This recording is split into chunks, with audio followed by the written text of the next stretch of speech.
Hey guys, good morning and welcome to Devbhoomi career point. आशा करता हूँ आप सभी लोग स्वस्थ होंगे, काफ़ी अच्छी आपकी स्टडी चल रही होगी। तो देखिए, आपके upcoming UK triple S C group C exams के लिए और साथ ही यूके पीएससी प्री एग्ज़ाम्स के लिए हमारे यूट्यूब चैनल पे जो टेस्ट सीरीज चलती है वो कंटिन्यू हो चुकी है, जिसमें आज हम देखेंगे उत्तराखंड जीके टेस्ट पार्ट 211 और अन्य जो टेस्ट सीरीज हैं वो भी कंटिन्यू आपको दी जा रही है, सामान्य हिंदी और सामान्य अध्ययन वाली।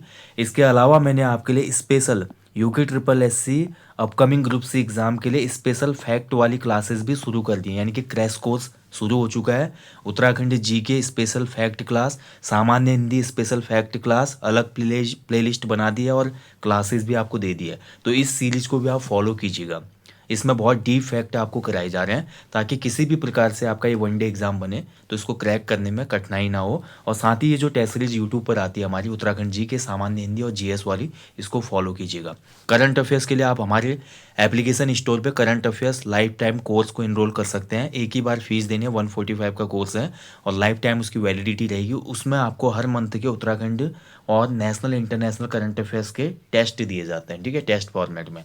बाकी देखिए, आगामी ग्रुप सी परीक्षाओं के लिए एप्लीकेशन स्टोर पर 50+ evergreen group C paper set वाला कोर्स लॉन्च हो चुका है। अभी तक इनरोल नहीं किया है तो इस वीडियो के डिस्क्रिप्शन बॉक्स में लिंक है, आप इनरोल कर सकते हैं इस टेस्ट को। बहुत महत्वपूर्ण ये टेस्ट सीरीज है, इसको आप लगाइएगा और बहुत अच्छी प्रैक्टिस होगी। यूके ट्रिपल एस के लेटेस्ट पैटर्न पर है और साथ ही बाइलिंगुअल है, तो बहुत ज़्यादा हेल्प आपको मिलने वाली है, ठीक है। और नॉमिनल प्राइस में इस बार आधे प्राइस में दिया गया है, तो ज़रूर लगा लें उसको।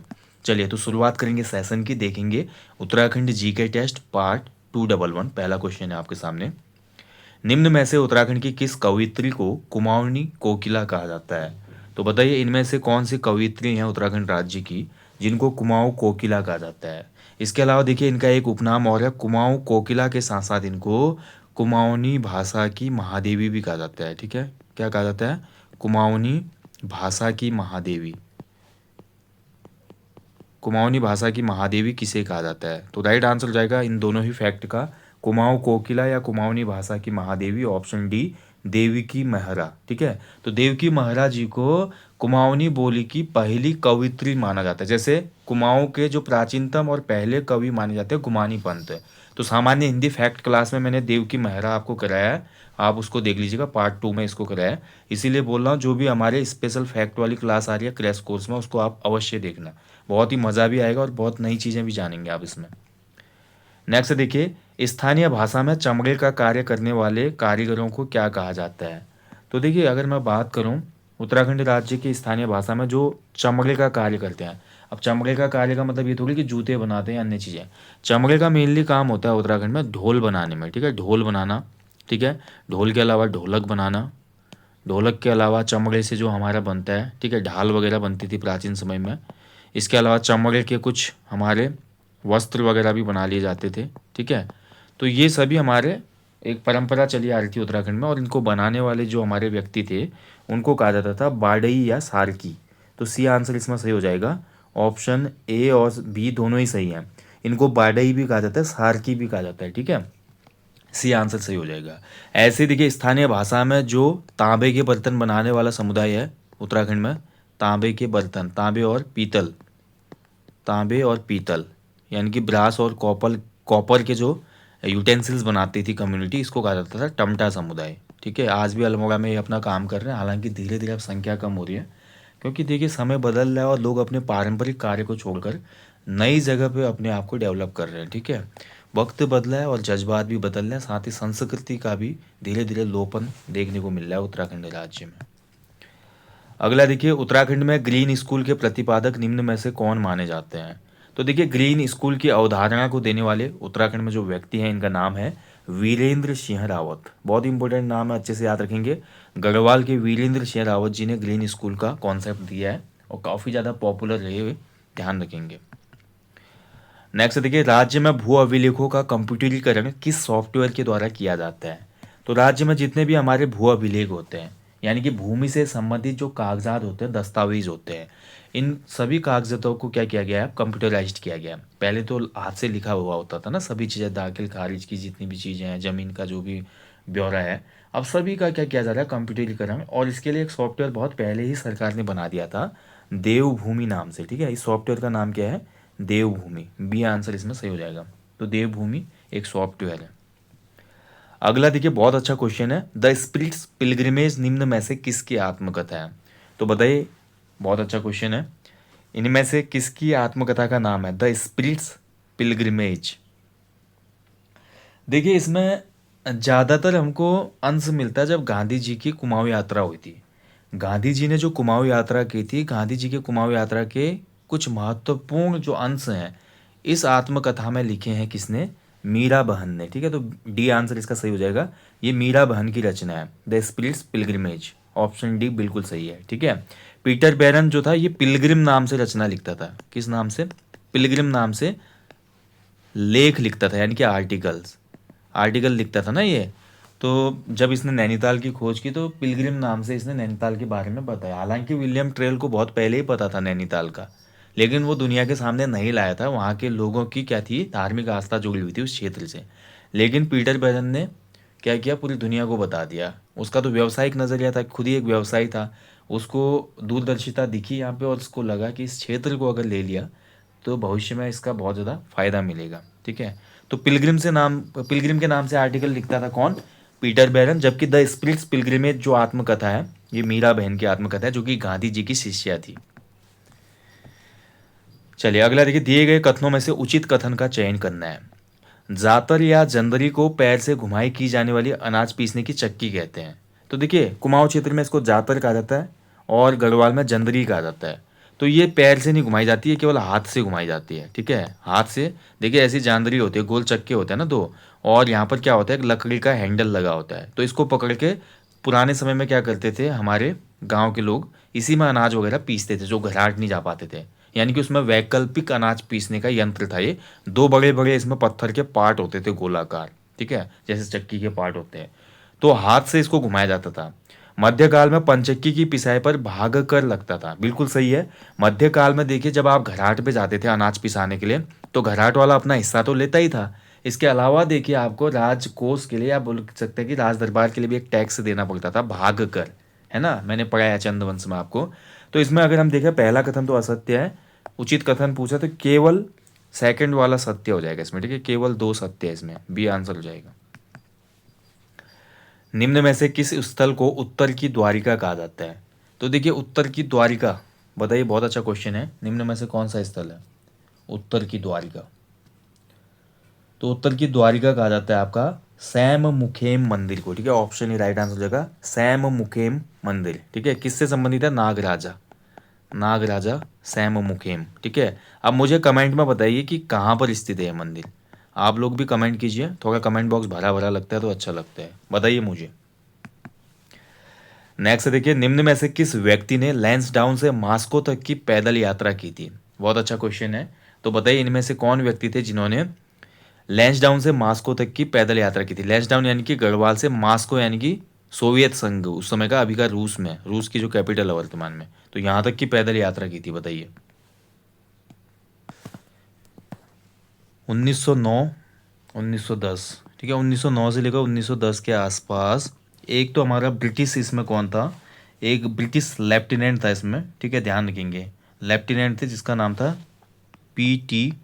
अर्थटन। ठीक है, तो ये लेफ्टिनेंट था ब्रिटिश सेना का। और P.T. अर्थटन के साथ हमारा राइफलमैन कौन थे इसमें? ज्ञान सिंह फरसवांग जी। ठीक है, ऑप्शन सी इसका राइट आंसर है। राइफलमैन ज्ञान सिंह फरसवांग ने लेफ्टिनेंट P.T. अर्थटन के साथ लैंसडाउन से लेकर मास्को तक की 4000 मील की यात्रा पूरी की थी उसमें, लगाइए। ठीक है, इतनी लंबी यात्रा थी, 4000 माइल की यात्रा थी, इसको कंप्लीट किया था। और इस उपलब्धि पर ब्रिटिश सरकार ने इनको एक अवार्ड भी दिया था जिसका नाम था McGregor award, McGregor award. ठीक है, यानी कि जो रास्ता था यहाँ से मास्को तक का, वो रास्ते के होते हुए गई एक हिसाब से, एक ट्रैक, मतलब जैसे हम पढ़ते हैं ना, मौलिक पंडित जो हमारे हैं, मौलिक पंडित जो मुंशियारी से संबंधित है, जैसे उन्होंने तिब्बत वाले क्षेत्र का रिसर्च किया था, मानचित्र वगैरह बनाए थे, तो उसी प्रकार से यहाँ पर एक यात्रा थी ये, जिसमें ज्ञान सिंह फरसवांग जी ने पूरी सहायता की थी P.T. अर्थटन की। ठीक है, नैन सिंह रावत की तरह ही ये गए थे एक ट्रैक पे, ये आपको ध्यान रखना है। और ये गढ़वाल राइफल्स के थे। ठीक है, राइफलमैन ज्ञान सिंह फरसवांग जी जो थे ये गढ़वाल राइफल से संबंधित हैं। अगला देखिए, सिखों के प्रथम गुरु गुरु नानक देव जी ने उत्तराखंड की यात्रा कब की थी? तो देखिए, सिखों के जो पहले गुरु थे गुरु नानक देव जी उत्तराखंड की यात्रा पे आए थे और इन्होंने उत्तराखंड की यात्रा की थी। राइट आंसर हो जाएगा इसका 1517 ईस्वी में। ठीक है, ऑप्शन ही राइट आंसर है, 1517 ईस्वी में। अब जब ये अपनी यात्रा पे आए थे उत्तराखंड की धरती पे, तो चंपावत का जो आज मीठा रीठा साहिब है, ठीक है, मीठा रीठा साहिब। अब रीठा आपने देखा ही होगा ना, सिकाकाई जिससे शैम्पू वगैरह बनता है। रीठे का जो स्वाद होता है कसेला स्वाद होता है, बिल्कुल कसेला। ठीक है, लेकिन जो हमारा रीठा साहिब का क्षेत्र है, यहाँ पर मीठे रीठे पाए जाते हैं जो कि प्रसाद के रूप में भी दिए जाते हैं, और यहीं पे जोड़ मेला भी लगता है। अब हुआ क्या था, जब नानक जी यहाँ पे आए थे, गुरु नानक देव जी, इनके साथ इनके शिष्य मर्दाना भी थे। अब मर्दाना को भूख लग जाती है जहाँ पर ये विश्राम कर रहे होते हैं, और वो जगह थी यही रीठा साहिब। वहाँ पर रीठे का पेड़ था। अब मर्दाना को भूख लग गई है, अब रीठे का स्वाद कसेला होता है, तो गुरु ने चमत्कार किया यहाँ पे। तो गुरु नानक देव जी ने अपनी शक्तियों से इन रीठों को मीठा बना दिया। ठीक है, तब से पॉपुलर हो गया एरिया। और यहाँ पर जो है आपको पता ही है कितने ज़्यादा श्रद्धालु आते हैं सिख धर्म के। उत्तराखंड में देखिए, मीठा रीठा साहिब हो गया, आपका गुरुद्वारा नानक मत्ता हो गया, देहरादून का झंडा साहिब हो गया, उसके अलावा आपका हेमकुंड साहिब हो गया, दरबार साहिब हो गया, ये सभी बहुत महत्वपूर्ण प्लेसेस हैं। और जैसे हम देहरादून से पश्चिम की तरफ जाते तो हमारे हिमाचल में प्रवेश का जो एरिया है पौंटा साहिब, वो भी बहुत ज़्यादा पॉपुलर है, सिखों का एक पवित्र स्थल है पांवटा। ठीक है, पांवटा के समीप हमारे जो भंगारी का युद्ध हम पढ़ते हैं ना, गुरु गोविंद सिंह और हमारा फतेहपति शाह के बीच में, पांवटा के ही निकट था भंगारी क्षेत्र। भूमिहीनों को भूमि वितरण करना किस आंदोलन का मुख्य उद्देश्य था? तो उत्तराखंड में जो भूमिहीन थे, भूमिहीन का मतलब ऐसे व्यक्ति या ऐसे परिवार जिनके पास अपनी भूमि नहीं थी। मैंने आपको क्या बताया था, चंद शासन काल में जो जमीन का मालिक था वो थातवान कहलाता था। थातवान अपनी जमीन देता था किसको? खायकर और सिरतान को कमाने के लिए। सिरतान नगद टैक्स देता था, जबकि खायकर क्या करता था, नगद या अनाज के रूप में टैक्स दे सकता था थातवान को। अब देखिए, इनके नीचे जो काम करते थे कैनी थे। ठीक है, कैनी थे। तो कुल मिला के ज़मीन तो ना इनके पास थी, ना इनके पास थी, ना इनके पास थी। और जैसे हमारा ब्रिटिशर्स यहाँ पे आए और ब्रिटिशर्स ने थोड़ा इसमें सुधार करने की कोशिश की। देखिए, आज उत्तराखंड में जो भू कानून की हम बात करते हैं, बहुत लंबी इसकी पृष्ठभूमि है। अगर मैं इस पर वीडियो दूंगा आपको, तब आपको पता चलेगा। उसके बाद ब्रिटिशर्स आए, उन्होंने प्रयास किया, उन्होंने जो हमारी बेनाब भूमि थी उसको केसर भूमि के रूप में ढाला। ठीक है, बाद में देखिए जैसे ब्रिटिशर्स जाते हैं तो हमारा भूमिहीनों को भूमि देने के लिए, यानी कि उत्तर प्रदेश में उस समय हम थे, तो यहाँ पर एक आंदोलन शुरू हो गया कि भाई जो भी लोग थे उनके पास अपना लैंड तो था ही नहीं। अब पहाड़ में कोई बंदा रह रहा है, उसके पास कोई रिसोर्सेज है नहीं, कमाई है नहीं, भाई खेती ही एकमात्र चारा है ना जीवित रहने का। अब अपनी ज़मीन नहीं होगी, क्या करेगा? तो एक आंदोलन उस समय चल गया था, और इस आंदोलन का नाम था आपका कोटा खर्रा आंदोलन। ठीक है, तो डी आंसर इसमें सही हो जाएगा, कोटा खर्रा आंदोलन। उत्तराखंड में जो भू कानून है इसकी पृष्ठभूमि और पूरा इतिहास देखेंगे भू कानून का। ठीक है, एक बार इसमें वीडियो दूंगा मैं, एक आपको समझ में आएंगी तब चीज़ें। नीम करौली बाबा को आप वास्तविक नाम क्या था? देखिए, काफ़ी लोग नीम करौली कहते हैं, नीम करौली सही नहीं है। ठीक है, नीम करौली सही प्रोनाउंसिएशन नहीं है, नीम करौली नहीं होता, नीब करौरी। ठीक है, ध्यान रखिए, नीब करौली। नीब करौली बाबा जो थे, इनका वास्तविक नाम था लक्ष्मी नारायण शर्मा। तो लक्ष्मी नारायण शर्मा जी हमारे आए थे कहाँ पे? जहाँ पर आज नीब करौरी बाबा का सबसे पवित्र आश्रम माना जाता है, बहुत ज़्यादा भीड़ लगती है, कैंची धाम। तो कैंची धाम में आए लक्ष्मी नारायण शर्मा जी, और इनके पास बोला जाता है कि उसमें चमत्कारिक शक्तियाँ थी, और कैंची धाम में इन्होंने फिर वहीं पर अपना समाधि में भी गई है। और आज वर्तमान समय में कैंची धाम बहुत पॉपुलर हो चुका है बाबा नीब करौली की वजह से। ठीक है, और काफ़ी श्रद्धालु, लाखों श्रद्धालु यहाँ पे आते हैं, और बोला जाता है कि यहाँ पे दिल से कोई चीज़ मांगो तो वो पूरी होती है। कैंची धाम आपका पड़ता है कौन से जनपद में? नैनीताल जनपद में। ठीक है, बाबा जी की याद में यहाँ पे एक मेला भी लगता है, बहुत विशाल मेला लगता है 15 जून को। 15 जून को विशाल भंडारा यहाँ पे लगता है। ठीक है, अच्छे से ये सभी चीज़ें आपको याद रखना है। मध्यकालीन उत्तराखंड में मामूल क्या था? तो मध्यकालीन उत्तराखंड में देखिए, मामूल जो था इनमें से बताना आपने क्या था। ठीक है, मामूल। तो मध्यकालीन उत्तराखंड में मामूल जो था एक लैंड टैक्स था, भूमि कर था। ठीक है, ऑप्शन बी इसका राइट आंसर जाएगा, भूमि कर था। मध्यकालीन उत्तराखंड की जो टैक्सेस है मैं आपको डीप क्लासेस में भी करा रहा हूँ, और उत्तराखंड जी के रिवीजन महाकुंभ क्लासेस में भी मैंने आपको कराया जब चंदू वंश और पवार वंश पढ़ाया था। ऑपरेशन कालनेमी का संबंध निम्न में से किससे है? तो देखिए, ऑपरेशन कालनेमी काफ़ी ज़्यादा चर्चा में था हाल में ही, एग्जाम में बने गए प्रश्न और दोबारा से। कालनेमी देखिए एक राक्षस था जो वेश बदल देता था, है ना, वेश बदलता था, तो देवता पकड़ नहीं पाते थे इसको।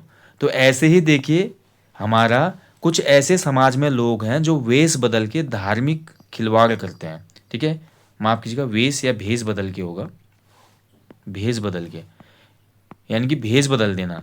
अब मान लीजिए कोई ऐसा बंदा है जो बाबा बनने योग्य नहीं है, ठीक है, या मान लीजिए कोई मुस्लिम है जो हिंदू बाबा बन के बैठा है, कोई हिंदू है जो मुस्लिम मौलवी बन के बैठा हुआ है ना। तो इस प्रकार के जो भी पाखंडी हैं, धार्मिक पाखंडी हैं, उनको पकड़ने के लिए, उनका वेरिफिकेशन करने के लिए उत्तराखंड सरकार ने ऑपरेशन कालनेमी शुरू किया, और इसमें अभी तक सैकड़ों ऐसे लोग पकड़े जा चुके हैं जो फर्जी बाबा हैं, फर्जी पुजारी हैं, फर्जी मौलवी हैं, पादरी हैं या अन्य हैं, ठीक है। तो भेष बदल के ये लोग क्या कर रहे थे, बड़ा अच्छा जीवन जी रहे थे। हरिद्वार में आप देख लो, ऋषिकेश में देख लो, बहुत से ऐसे लोग पीले कपड़े पहन के घूमते हैं जो देखेंगे दिन भर तो भिक्षा मांगते हैं और शाम को फिर क्या करते हैं, बढ़िया मीट मांस और उसके साथ साथ वो शराब का भी सेवन करते हैं, खूब चिलम मारते हैं, इसमें करते हैं, बहुत से ऐसी नशे वाली चीज़ों का प्रयोग करते हैं और उसके बाद फिर असामाजिक हरकतें भी करते हैं वो लोग, है ना। तो इसी प्रकार के पाखंडियों को पकड़ने के लिए ये ऑपरेशन कालनेमी शुरू किया गया है। सुआल पथाई कुमाऊं क्षेत्र में किससे संबंधित है?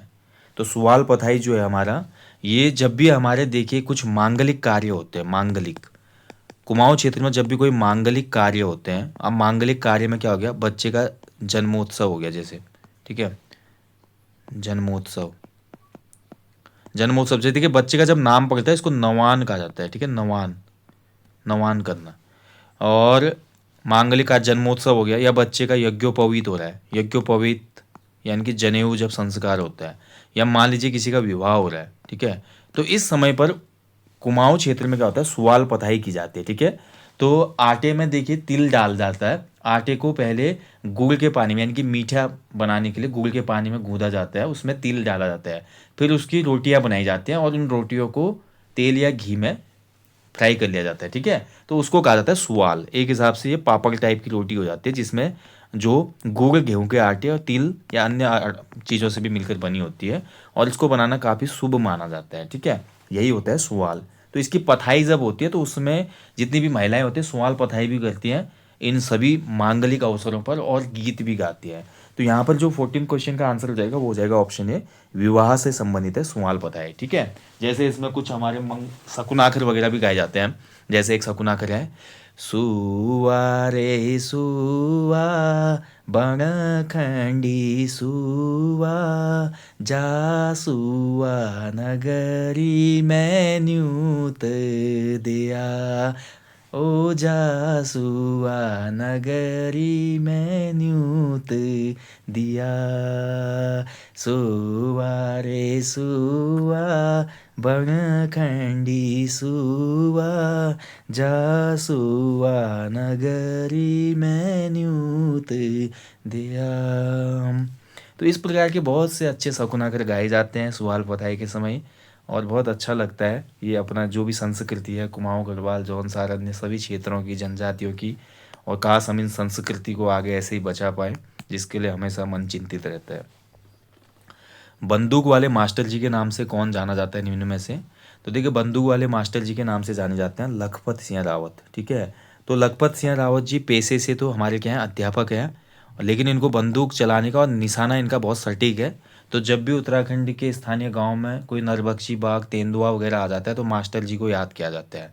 तो मास्टर जी ने अभी तक बहुत से नरभक्षी बाघों का या तेंदुओं का शिकार किया है, इसीलिए इन मास्टर जी को कहा जाता है बंदूक वाले मास्टर जी। अगला देखिए, महात्मा गांधी की कुमाऊं यात्रा के दौरान नैनीताल में गठित गांधी स्वागत समिति के अध्यक्ष कौन थे? तो देखिए जब गांधी जी का कुमाऊं आगमन होता है तो उस समय गांधी जी के लिए एक स्वागत समिति बनाई गई थी नैनीताल में, और बाकायदा इसमें अध्यक्ष, कोषाध्यक्ष, सचिव और अन्य सदस्य शामिल थे, और जिनका काम था, गांधी जी ने पहले ही बोला था कि जब मैं कुमाऊं यात्रा पे आऊँगा मैं स्वास्थ्य लाभ के लिए आ रहा हूँ, मुझे शांति चाहिए, मुझे किसी भी प्रकार का भव्य आयोजन नहीं चाहिए, हाँ केवल आप लोग मेरे लिए गाड़ी की व्यवस्था कर देना, बस इतना ही गांधी जी ने उसमें मांगा था। अगर आप किताब पढ़ेंगे उत्तराखंड में गांधी यात्रा और विचार, सुनील भट्ट जी की किताब है, सुनील भट्ट जी ने बहुत अच्छे से किताब प्रेजेंट किया, तो वहाँ पर ये बताया जाता है, ठीक है। तो नैनीताल में गांधी स्वागत समिति बनाई गई थी और इसके अध्यक्ष थे Pandit Govind Vallabh Pant ji, option A right answer है, ठीक है। इंद्र सिंह नयाल जी इस समिति के कोषाध्यक्ष थे। कोषाध्यक्ष कौन था इसमें? इंद्र सिंह नयाल जी थे। बाकी इसमें कुंवर आनंद सिंह, बद्रीदत्त पांडे जी और अन्य उसमें रसूखदार जो व्यक्ति थे नैनीताल के, वो सभी शामिल थे।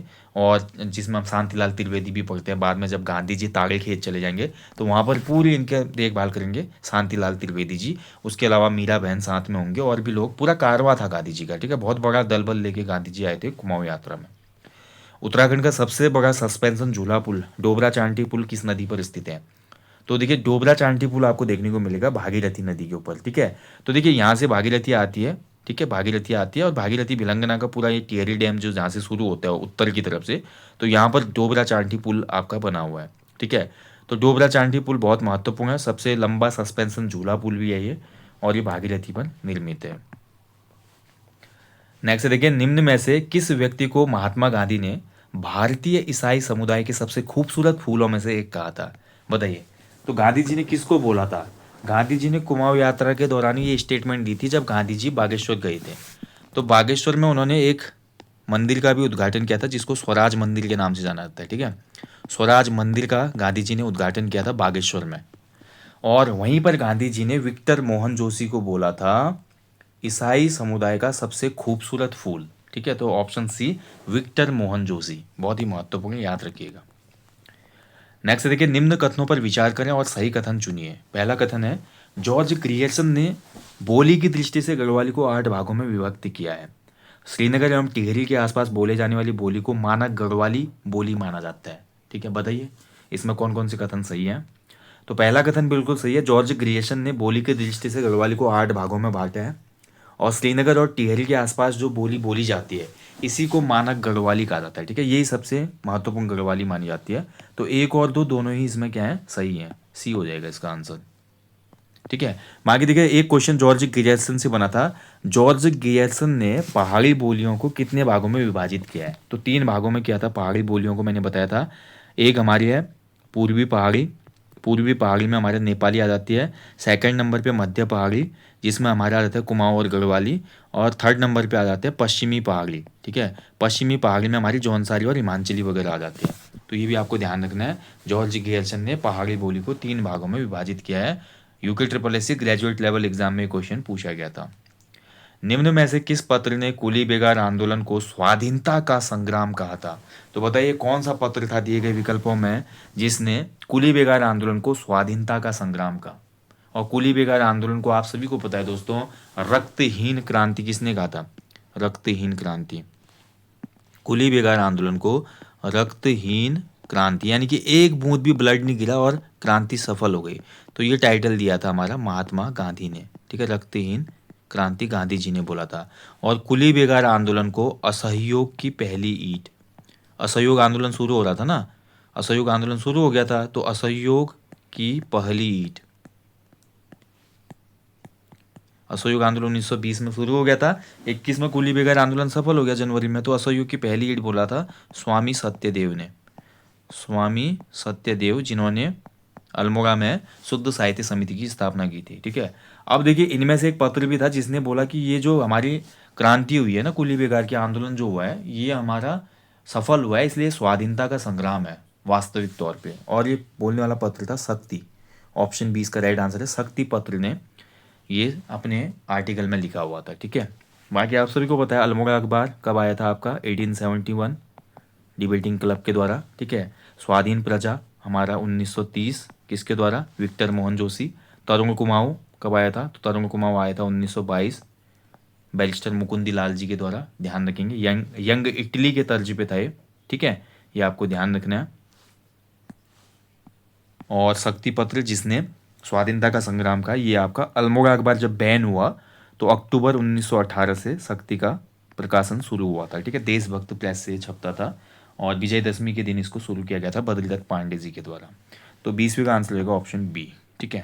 तो चलिए दोस्तों यहीं पे सेशन को समाप्त करते हैं और आशा करता हूँ आज का जो टेस्ट काफ़ी अच्छा रहा होगा आपके लिए, ठीक है। और इसी वेरिएशन पे काम करते रहेंगे। टेस्ट सीरीज में आपको कुछ स्पेशल क्वेश्चन मिलेंगे, कुछ मल्टीपल लाइनर होंगे, कुछ स्पेशल फैक्ट वाले क्वेश्चन होंगे। जिस प्रकार से आयोग आज का पेपर सेट कर रहा है वैसा ही आपको दिया जाएगा। आप बस बने रहिए आपके अपने चैनल देवभूमि करियर पॉइंट के साथ। बाकी देखिए आपका कोई भी सुझाव हो, कोई भी आपको क्वेश्चन में डाउट हो तो कमेंट बॉक्स में अपना बहुमूल्य कमेंट अवश्य दें। हमेशा की तरह बोलूँगा अपने जीवन में कम से कम एक पेड़ अवश्य लगाएं और लोगों को भी इसके लिए अवेयर करें। बाकी आगामी ग्रुप सी एग्जाम के लिए अगर पेड टेस्ट सीरीज चाहिए मिनिमम प्राइस में, तो एप्लीकेशन स्टोर पे लॉन्च हो चुकी है UK triple S C 50 full length practice set या evergreen practice sets with 20 topic wise test, and उसके साथ साथ हर मंथ के 2025 से लेकर आगामी आने वाले समय तक के national, international and Uttarakhand current affairs के टेस्ट भी उसमें शामिल रहेंगे। ठीक है, चलिए यहीं पे सेशन को समाप्त करते हैं, और एक पेड़ लगाने वाली जो मुहिम है इसको हमेशा आगे बढ़ाएं दोस्तों। अपना ध्यान रखें और अच्छे से अपनी स्टडी करें, हमेशा लाइफ में मोटिवेटेड रहें। अगर आप कंटिन्यूटी बना के चलेंगे, सिलेबस ख़त्म करेंगे और जो भी आपका गोल है उसके प्रति हमेशा समर्पित रहेंगे, तो यकीन मानिए एक दिन आपका सपना अवश्य पूरा होगा। जय हिंद, जय देवभूमि।